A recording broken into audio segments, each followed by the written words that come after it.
आज दिल्ली कूच की पूरी तैयारी में किसान हैं। चंडीगढ़ में हुई कई घंटों की बैठक के दौरान केंद्र और किसानों के बीच नहीं बन पाई है सहमति। किसान बोले उनकी मांगों को गंभीरता से नहीं ले रही केंद्र सरकार। चंडीगढ़ में कल देर रात तक हुई किसान संगठन के नेताओं और केंद्र के मंत्रियों की 5.5 घंटे मीटिंग चली। बैठक के बाद बाहर आए किसान नेताओं का बयान, कहा केंद्र सरकार का रवैया जिद्दी। किसानों का केंद्र सरकार को अल्टीमेटम, किसान संगठनों ने दिया आज सुबह 10 बजे तक का समय। मांगे नहीं मानी गई तो दिल्ली कूच करेंगे किसान। एमएसपी पर गारंटी कानून समेत कई मांगों पर सहमति बनना बाकी। केंद्र सरकार के साथ किसी तरह का टकराव नहीं चाहते किसान, कहा सरकार के पास कोई प्रस्ताव नहीं है, वे बस समय निकालना चाहते हैं। अगर सरकार प्रस्ताव देती है तो किसान उस पर विचार करेंगे। यूपी के लखीमपुर खीरी में मारे गए किसानों के मुआवजा देने पर बनी है सहमति। बिजली अधिनियम 2020 रद्द करने पर भी केंद्र सरकार राजी। किसानों पर दर्ज हुए मुकदमे वापस लेने पर सहमति बनी। किसानों और केंद्रीय मंत्रियों के बीच करीब 5 घंटे तक हुई बैठक। एमएसपी का गारंटी कानून, किसानों के कर्ज माफी और स्वामीनाथन आयोग की रिपोर्ट पर पेश बसा।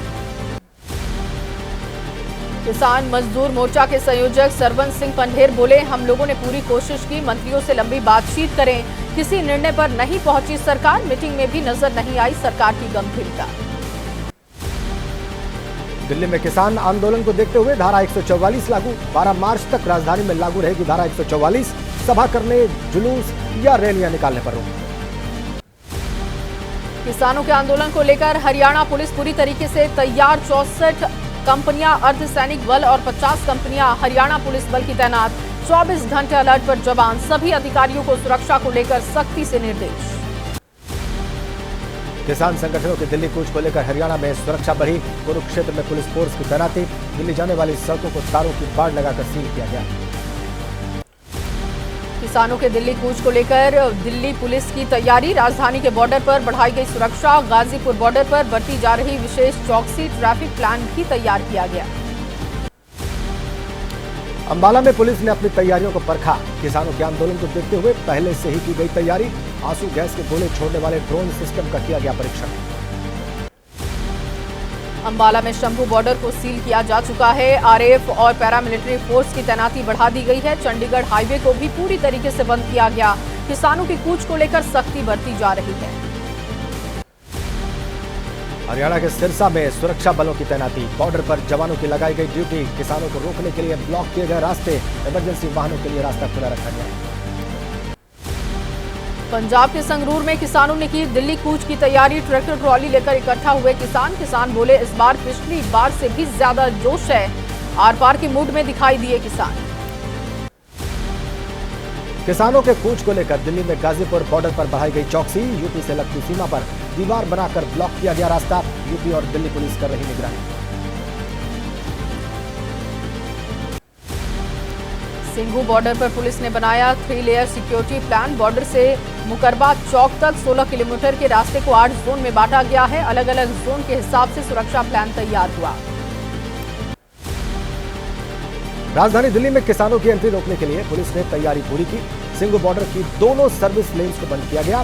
भीड़ को रोकने के लिए सैकड़ों की संख्या में बैरिकेड्स लगाए गए। किसानों के आंदोलन को देखते हुए नोएडा पुलिस भी अलर्ट पर है। 500 ट्रैफिक पुलिसकर्मी तैनात हुए। चिल्ला बॉर्डर और डीएनडी पर सीसीटीवी के जरिए निगरानी हो रही है। 8 फरवरी को नोएडा में किसानों ने किया था चक्का जाम। किसानों के आंदोलन को लेकर समाजवादी पार्टी के अध्यक्ष अखिलेश यादव का पोस्ट, लिखा, किसान आंदोलन के लिए कीले बिछा रही सरकार, अपनी कमी छुपाने की कोशिश कर रही सरकार। चलिए 9 सेकंड न्यूज में वक्त चुनावी हलचल से जुड़ी खबरें देखने का। लोकसभा चुनाव से पहले महाराष्ट्र में कांग्रेस को बड़ा झटका। महाराष्ट्र के पूर्व मुख्यमंत्री और कांग्रेस के बड़े नेता अशोक चौहान ने छोड़ा कांग्रेस का साथ। अशोक चौहान के बीजेपी में शामिल होने की अटकलें। लोकसभा चुनाव के लिए आम आदमी पार्टी की तैयारी तेज हुई। उम्मीदवार फाइनल करने के लिए आज पीएससी की बैठक बुलाई गई। गोवा, हरियाणा और गुजरात के लिए उम्मीदवारों के नामों पर होगा फैसला। छत्तीसगढ़ के सरगुजा संभाग पहुंची राहुल गांधी की भारत जोड़ो न्याय यात्रा। सुबह 8 बजे रामगढ़ चौक उदयपुर से शुरू हुई यात्रा। दोपहर 2 बजे अंबिकापुर में एक जनसभा को संबोधित करेंगे राहुल। तेलंगाना के नलगोंडा में आज विशाल रैली को संबोधित करेंगे केसीआर। किसानों के मुद्दे समेत कृष्णा परियोजना को लेकर केंद्र सरकार के खिलाफ हल्ला बोल। रेवंत सरकार का करेंगे घेराव। हरियाणा में कांग्रेस को बड़ा झटका। पूर्व मंत्री कृष्णमूर्ति हुड्डा ने हजारों समर्थकों के साथ बीजेपी ज्वाइन की। अंतर्राष्ट्रीय बॉक्सर स्वीटी बुरा भी पति दीपक हुड्डा के साथ बीजेपी में शामिल। मध्य प्रदेश में कांग्रेस नेताओं का पाला बदलना जारी है। विदिशा के जिला अध्यक्ष राकेश कटारे, टीकमगढ़ कांग्रेस के पूर्व विधायक दिनेश अहिरवार और खजुराहो के कांग्रेस नेता कैलाश द्विवेदी बीजेपी में शामिल हुए। इंडिया ब्लॉक में सीट बंटवारे पर हुई अहम बैठक। सोनिया गांधी भी बैठक में शामिल। सूत्रों के मुताबिक समिति ने खड़गे और सोनिया को दी सहयोगी दलों के साथ सीट बंटवारे के फॉर्मूले की जानकारी। मध्य प्रदेश में राज्यसभा उम्मीदवारी के लिए खेमेबाजी तेज है। कमलनाथ ने आज पार्टी विधायकों को न्योता दिया है। 27 फरवरी को होने वाले राज्यसभा चुनाव के लिए नामांकन दाखिल करने में एक हफ्ते से भी कम का समय बचा। 15 फरवरी को नामांकन की अंतिम तारीख से ठीक 2 दिनों पहले कमलनाथ का शक्ति प्रदर्शन। कमलनाथ ने हाल ही में दिल्ली में कांग्रेस आलाकमान सोनिया गांधी से मुलाकात कर भोज के लिए मांगी थी मंजूरी। आरएलडी के 4 विधायकों को लेकर समाजवादी पार्टी के नेता रविदास मल्होत्रा का बड़ा दावा। कहा, चारों विधायक एसपी के संपर्क में। जयंत चौधरी ने ईडी और सीबीआई के दबाव में लिया फैसला। एनडीए में जाने के सवाल पर आरएलडी प्रमुख जयंत चौधरी ने अपना रुख साफ किया। कहा, सभी विधायकों से बात करने के बाद फैसला लिया। सभी विधायक और कार्यकर्ता हमारे साथ, हालात को देखते हुए फैसला किया। नीतीश कुमार और जयंत चौधरी के इंडिया गठबंधन से अलग होने के सवाल पर बोले जयराम रमेश। कहा, 2 दलों के अलग होने से मोर्चे पर नहीं पड़ता फर्क। सीट बंटवारे को लेकर सभी घटक दलों से चर्चा जारी है। आरएलडी के गठबंधन से अलग होने के सवाल पर समाजवादी पार्टी के नेता रामगोपाल यादव की प्रतिक्रिया। कहा, कौन सी आरएलडी? आरएलडी वालों से मालूम करें, मैं नहीं जानता किसी। भोपाल में बीजेपी के लोकसभा कार्यालय का शुभारंभ हुआ। सीएम मोहन यादव ने उद्घाटन किया। प्रदेश की सभी 29 सीटों पर यहीं से मॉनिटरिंग होगी। हर सीट के लिए डिटेलिंग भी जाएगा यहीं से। पार्टी से निष्कासित नेता आचार्य प्रबोध कृष्णन ने एक बार फिर कांग्रेस पर निकाली भड़ास। कहा कि जो पार्टी राम के निमंत्रण को ठुकराए उसे भारत में राजनीति करने का हक नहीं। बिहार की सियासी हलचल पर अब एक नजर डालते हैं 9 सेकंड न्यूज। फ्लोर टेस्ट की अग्नि परीक्षा में पास हुए नीतीश कुमार। नीतीश कुमार ने हासिल किया विश्वास मत। प्रस्ताव के पक्ष में पड़े 129 वोट। विपक्ष ने वोटिंग के दौरान वॉकआउट किया। विश्वास प्रस्ताव की चर्चा के दौरान बोले सीएम नीतीश कुमार। कहा, आरजेडी के कार्यकाल में बिहार में हुई कई सांप्रदायिक दंगे हुए। करप्शन का भी लगाया आरोप। जांच कराने की बात कही। फ्लोर टेस्ट में जीत के बाद अब सीएम नीतीश कुमार कर रहे कैबिनेट विस्तार की तैयारी। 19 फरवरी को हो सकता है नीतीश कुमार का कैबिनेट विस्तार। रेस में चल रहे कई बड़े नेताओं के नाम। एबीपी न्यूज पर बोले जेडीयू विधायक जमा खान। कहा, अभी कांग्रेस भी आएगी साथ। राज्यसभा चुनाव के दौरान टूटेगी कांग्रेस। जेडीयू नेता अशोक चौधरी का बयान। कहा, तेजस्वी यादव को भी जब जरूरत होगी हम देंगे उनका साथ। लेफ्ट के विधायक महबूब आलम बोले, ये धन बल और बाहुबल की जीत। जेडीयू नेता केसी त्यागी का पूर्व डिप्टी सीएम तेजस्वी यादव पर तंज। कहा, बिहार में लोकतंत्र की जीत हुई है। लोकसभा चुनाव में भी इसका असर होगा। बीजेपी करेगी 400 का आंकड़ा पार। बिहार के डिप्टी सीएम विजय सिन्हा का तेजस्वी यादव पर निशाना। परिवारवाद का आरोप लगाया। कहा, तेजस्वी ने अपने पास रखे थे बड़े विभाग। एक ही परिवार में रखना चाहते हैं तमाम बड़े पद। बिहार विधानसभा में जमकर बरसे तेजस्वी यादव। सीएम नीतीश पर कसा तंज। कहा, एक ही टर्म में 3 बार सीएम पद की शपथ लेने वाला नहीं देखा। क्या मोदी जी गारंटी लेंगे कि नीतीश अब नहीं पलटेंगे? बिहार के डिप्टी सीएम सम्राट चौधरी का बयान। कहा, करप्शन के मामलों की जांच होगी। बिहार में हुए हर छोटे बड़े करप्शन के मामले की जांच कराएगी सरकार। तेजस्वी की सरकार में हुआ पैसों का दोहन। बीजेपी नेता शहनवाज हुसैन का तेजस्वी यादव पर तंज, कहा तेजस्वी यादव खुद कर रहे थे खेला होने की बात, अब उनके साथ ही खेला हो गया। हम लोग खुद बड़े खिलाड़ी हैं, बीजेपी के बारे में तेजस्वी को पता नहीं। नंदकिशोर होंगे बिहार विधानसभा के नए स्पीकर। आज विधानसभा स्पीकर पद के लिए नॉमिनेशन करेंगे नंदकिशोर। राज्य सरकार में स्वास्थ्य और पर्यटन मंत्री रह चुके हैं।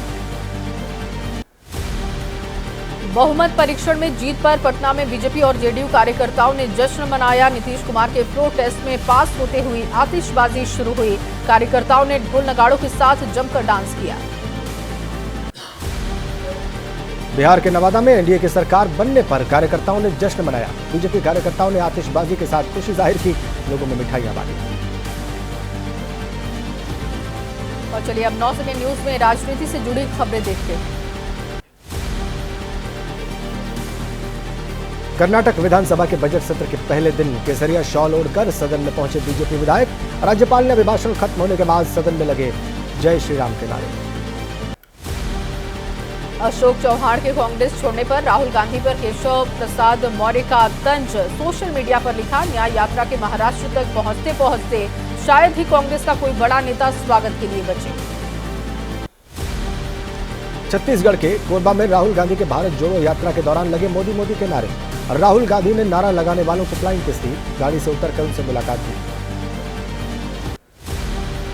समान नागरिक संहिता पर बोले असम सरकार के मुख्यमंत्री हिमंता बिस्वा शर्मा, कहा यूसीसी और एक से ज्यादा शादी करने वालों पर ठोस कानून लाने की तैयारी है, एक्सपर्ट कमेटी कर रही है विचार। झारखंड के पूर्व मुख्यमंत्री हेमंत सोरेन की याचिका पर झारखंड हाईकोर्ट में सुनवाई। जवाब दाखिल करने के लिए ईडी ने समय मांगा।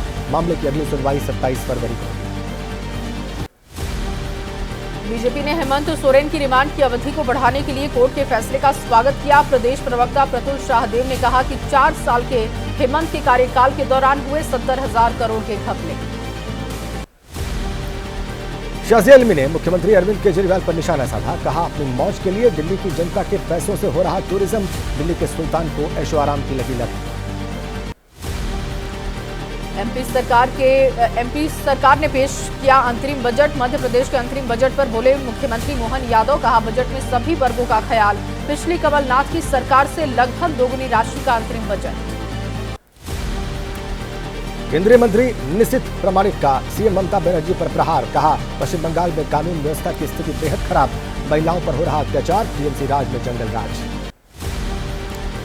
प्रधानमंत्री मोदी से मिला कर्पूरी ठाकुर का परिवार। बेटे रामनाथ ने भारत रत्न देने पर जताया पीएम का आभार। पीएम मोदी ने कहा प्रेरित करते रहेंगे कर्पूरी जी के आदर्श। और अब देश से जुड़ी खबरों पर एक नजर। 14 फरवरी को अबू धाबी में बने हिंदू मंदिर का उद्घाटन करेंगे पीएम मोदी। आज शुरू होगी पीएम मोदी की 2 दिवसीय यूएई यात्रा। कार्यक्रम में भारतीय समुदाय को भी संबोधित करेंगे पीएम। यूपी के संभल में 19 फरवरी को पीएम मोदी श्री कल्की धाम मंदिर का शिलान्यास करेंगे। सीएम योगी ने प्रधानमंत्री के कार्यक्रम की तैयारियों का जायजा लिया, अधिकारियों को निर्देश दिए। गृह मंत्री अमित शाह के गुजरात दौरे का आज दूसरा दिन है। सामुदायिक भवन का उद्घाटन करेंगे। झील का उद्घाटन समेत कई कार्यक्रम में शामिल होंगे गृह मंत्री। श्रीलंका और मॉरिशस में यूपीआई भुगतान सुविधा सेवा शुरू। ऑनलाइन कार्यक्रम में पीएम मोदी, श्रीलंका के राष्ट्रपति रानिल विक्रमसिंघे और मॉरिशस के प्रधानमंत्री ने हिस्सा लिया। दुनिया में बढ़ती भारत की ताकत पर बोले आरएसएस प्रमुख मोहन भागवत, कहा हमें एकता और सद्भाव के साथ करना होगा राष्ट्र का निर्माण। श्री राम के रास्ते पर चलना होगा सबको। कतर में डेहरा ग्लोबल कंपनी के लिए काम करने वाले 8 भारतीय नागरिकों की रिहाई पर विदेश राज्य मंत्री मीनाक्षी लेखी ने कहा प्रधानमंत्री के हस्तक्षेप के बाद ये मुमकिन हुआ, मैं कतर के अमीर की आभारी। कतर से 8 नौसेना के पूर्व अधिकारियों की रिहाई को केंद्रीय मंत्री अश्विनी चौबे ने बताया कूटनीतिक जीत, कहा मोदी है तो मुमकिन है। पीएम मोदी एक कुशल मार्गदर्शक हैं। अयोध्या में रामलला के दरबार में दिल्ली के सीएम अरविंद केजरीवाल और पंजाब के मुख्यमंत्री भगवंत मान दोनों ने परिवार के साथ दर्शन किए। राम मंदिर के भव्य निर्माण का भी जायजा लिया। रामलला के दर्शन के बाद केजरीवाल ने सोशल मीडिया पर लिखा माता पिता और धर्मपत्नी के साथ रामलला के दिव्य दर्शन करने का सौभाग्य हुआ प्राप्त। प्रभु श्री राम रामचंद्र जी सबका मंगल करें। और अब कोर्ट से जुड़ी वो खबरें जिन पर पूरे देश की निगाहें हैं।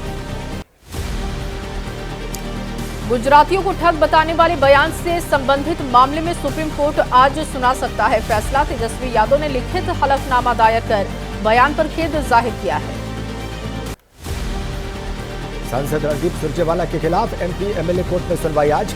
24 साल पहले वाराणसी में दर्ज संवासनी प्रकरण में कांग्रेसी नेताओं की गिरफ्तारी के विरोध में धरना और सरकारी कार्य में बाधा पहुंचाने के आरोप। ज्ञानवापी मस्जिद के तहखाने में पूजा अर्चना पर रोक नहीं। इलाहाबाद हाईकोर्ट ने पूजा की अनुमति देने वाले आदेश के खिलाफ याचिका पर सुनवाई 15 फरवरी तक के लिए स्थगित की है। नेशनल कॉन्फ्रेंस के अध्यक्ष फारूक अब्दुल्ला को ईडी ने समन भेजा। आज ईडी के सामने होना है पेश। जम्मू कश्मीर क्रिकेट एसोसिएशन घोटाले में पूछताछ के लिए बुलाया गया। राजस्थान के भरतपुर में होटल में चल रही थी धर्म परिवर्तन की साजिश। मौके पर पहुंचे बजरंग दल और विश्व हिंदू परिषद के कार्यकर्ताओं ने हंगामा किया। पुलिस हिरासत में 20 आरोपी। हल्द्वानी हिंसा पर बोले उत्तराखंड के डीजीपी अभिनव कुमार, कहा पूरी प्लानिंग के साथ दिया गया था हिंसा की वारदात को अंजाम। हर एंगल से जांच कर आरोपियों के खिलाफ कार्रवाई करेंगे। मध्य प्रदेश के मंदसौर में नाबालिग से छेड़खानी के आरोपी के घर पर बुलडोजर एक्शन हुआ। घर को जमींदोज किया गया। कल 5 युवकों ने कोचिंग जा रही नाबालिग छात्रा से की थी मारपीट और छेड़खानी। लखनऊ में अवैध हलाल प्रमाण पत्र जारी कर धोखाधड़ी करने वालों के खिलाफ एक्शन। हलाल काउंसिल ऑफ इंडिया के 4 सदस्य गिरफ्तार। बिना लैब टेस्ट के जारी कर रहे थे हलाल प्रमाण पत्र। उत्तर प्रदेश के शामली में थाना भवन सीओ श्रेष्ठा ठाकुर धोखेबाजी का शिकार हो गई हैं। पति रोहित राज ने खुद को आईआरएस अधिकारी बताकर रचाई थी शादी। गाजियाबाद के कौशाम्बी थाने में मामला दर्ज हुआ। बिहार के अलीनगर विधानसभा से बीजेपी विधायक मिश्रीलाल यादव के बेटे पर मुकदमा दर्ज। दरोगा से फोन पर गाली गलौज करने का आरोप। ब्लड टेस्ट में नीतीश सरकार को दिया था गच्चा। दिल्ली में अंतर्राष्ट्रीय ड्रग तस्कर गैंग का खुलासा हुआ। गैंग के 5 तस्कर गिरफ्तार हुए। कई राज्यों में फैला था तस्कर गिरोह का जाल। भुवनेश्वर में पुलिस ने पकड़ा तस्करी का मामला। 300 किलो गांजा जब्त किया। बरामद गांजे की कीमत करीब 30 लाख रुपए। गांजे के बारे में जानकारी जुटा रही पुलिस। बिहार के गोपालगंज में एआईएमआईएम नेता की गोली मारकर हत्या। नवंबर 2023 में गोपालगंज सदर सीट से लड़ा था विधानसभा का उपचुनाव। बाइक सवार बदमाशों ने मारी गोली। हिरासत में 2 संदिग्ध। और राज्यों से जुड़ी खबरें अब आपको दिखाते हैं 9 सेकंड। रामलला के दर्शन के लिए श्रद्धालुओं में जबरदस्त उत्साह है। महाराष्ट्र के नागपुर से बाइक के जरिए अयोध्या पहुंचे बजरंग दल के कार्यकर्ता। आज करेंगे भगवान रामलला के दर्शन। राजस्थान को मिली सड़कों की सौगात। केंद्रीय सड़क एवं परिवहन मंत्री नितिन गडकरी ने उदयपुर में 2500 करोड़ रुपए की सड़क परियोजनाओं का शिलान्यास किया। देहरादून में भारत के पहले चीफ ऑफ डिफेंस स्टाफ दिवंगत जनरल बिपिन रावत की मूर्ति स्थापित। रक्षा मंत्री राजनाथ सिंह ने जनरल बिपिन रावत की मूर्ति का अनावरण किया। यूपी के कानपुर में आवारा कुत्तों का आतंक। मंदिर में दीप जलाने जा रहे बच्चे पर कुत्तों के झुंड ने हमला बोला। कई जगहों पर काटा। हाथ में गंभीर घाव। यूपी के अमेठी में 22 साल पहले लापता हुआ युवक साधु के भेष में घर वापस लौटा। पिता से साधुओं के भोजन के लिए वसूली गई 10 लाख की मोटी रकम। जांच हुई तो बेटा अरुण बनकर आया शख्स निकला नफीस। राजस्थान के भीलवाड़ा में विवादित धर्मस्थली को खोलने को लेकर सोशल मीडिया पर फैली थी अफवाह। मांडल चलो मंदिर खुलवाने का वायरल हुआ था मैसेज। 13 थानों के 300 पुलिसकर्मी तैनात। छत्तीसगढ़ के भिलाई में अपने कॉन्सर्ट के दौरान भड़के सिंगर आदित्य नारायण। कॉन्सर्ट देखने पहुंचे फैन से मोबाइल छीन कर फेंका। 10 फरवरी की रात एक निजी इवेंट में दे रहे थे लाइव परफॉर्मेंस। कोरोना वॉरियर्स के योगदान को लेकर दिल्ली एम्स में लगाई गई प्रदर्शनी। लिविंग मेमोरीज के नाम से लगी प्रदर्शनी। महामारी के दौरान जान गंवाने वालों के बलिदान को याद किया गया। एंटी स्मगलिंग डे के मौके पर फिक्की कास्केड का अभियान। फिक्की कास्केड के चेयरमैन अनिल राजपूत ने कहा तस्करी रोकने में अहम भूमिका निभाएगा अभियान। आरबीआई गवर्नर शक्तिकांत दास ने कहा पेटीएम पेमेंट बैंक के खिलाफ की गई कार्रवाई की समीक्षा की कोई गुंजाइश नहीं। हम इसी सप्ताह एक FAQ जारी करेंगे। कहा ग्राहक हित सबसे ऊपर। बंगाल सफारी पार्क में सुनाई देगी शेर की दहाड़। सिलीगुड़ी के सफारी पार्क में लाए गए 2 शेर। त्रिपुरा के सिपाही जला जूलॉजिकल पार्क से लाए गए शेरों का दीदार कर सकेंगे सैलानी। प्रयागराज में माघ मेले में दीपदान। काशी मथुरा की मुक्ति के संकल्प के लिए अनुष्ठान। राम मंदिर का संकल्प पूरा होने के बाद अब बाकी धार्मिक स्थलों के लिए हो रहा पूजा पाठ। कश्मीर के गांदरबल में भारी बर्फबारी से सफेद हुई घाटी। जोजिला दर्रे पर बर्फ हटाने का काम जारी है। मौसम विभाग ने ऊंचाई वाले इलाकों में भारी बर्फबारी का जताया अनुमान।